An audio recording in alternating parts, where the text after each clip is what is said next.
We have seen just how much faster and less intrusive stacking can be, especially with glyphs which have long charging times. However, our last stacking deck was limited in that we were always having to continuously stack or run the risk of our stacked glyphs decaying. It would be beneficial if we could hold onto our stacked glyphs until such time as they were needed, which would keep them out of the way of cycling through our other glyphs.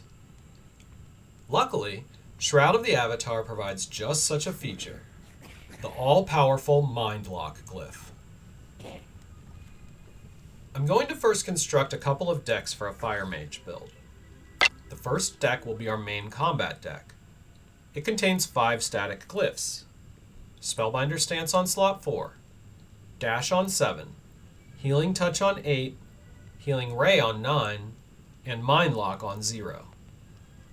I've placed 18 cards representing dynamic glyphs into the deck.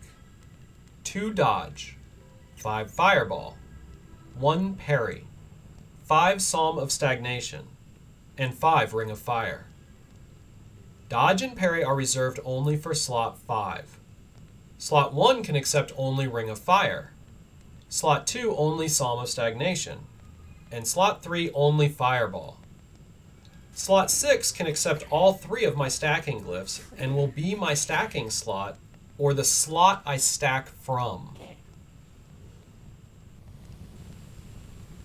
The reason I have 2 dodges in the deck is that I'm not specialized in fire, so I don't have enough glyphs between Ring of Fire and Fireball to avoid slugs. If you are Fire Mage, you could drop the second dodge. The second deck I create is a buff deck. It contains Enlightenment and Immolation, which are long-term buffs. It also contains some short-term buffs which make it advantageous to swap to during combat. I've only kept the 15 cards for the 3 stackable glyphs in my deck, dropping the dodges and the parry. These glyphs are still only allowed to occupy the first 3 slots. Notice that I have a slug in this deck. I'm not concerned about it because this deck is not meant for drawing cards. To utilize this build, I begin with my combat deck and stack all my glyphs, remembering to clear the buff slot to make my cards draw faster. Spellbinder Stance is great for this part. Once fully stacked, I can switch to my buff deck and buff up. Notice that I retain all the stacks I just made.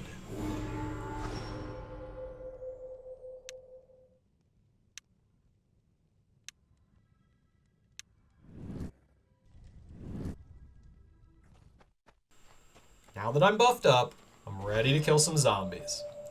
I begin by rounding them up, and in the meantime I drop my Ring of Fire. Now, this part is very important. To maintain order in my deck, I do not throw any of my other stacks until I finish restacking my Ring of Fire. When you throw a stack, one of the cards in the stack gets put on cooldown, but the remainder immediately go back into the deck and can be redrawn. However, the moment I throw my Ring of Fire, my deck is empty. All of my dynamic cards were tied up on slots 1 through 3, and my dodges and parry were hanging out in cooldown with their 30-second cooldown timers. This means the only cards I will be able to draw after I throw my Ring of Fire are the Ring of Fire cards I just used.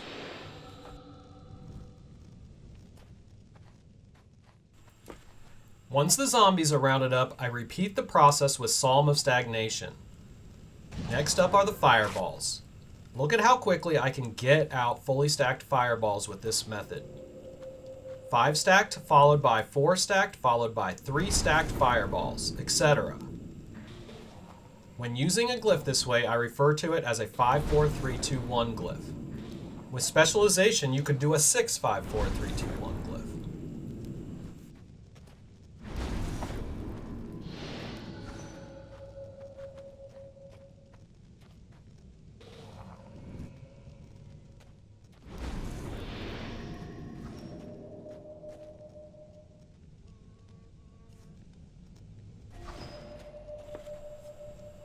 When my short-term buffs wear off, I interrupt my stacking to switch over and refresh them. Without swapping out any gear, it is quick and painless. And best of all, my stacks stay on my bar the whole time.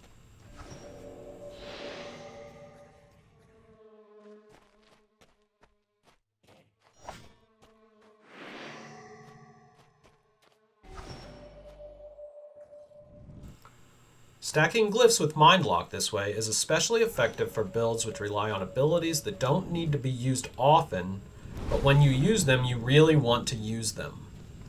Next up, I'll show an effective melee build that uses the same technique to great effect.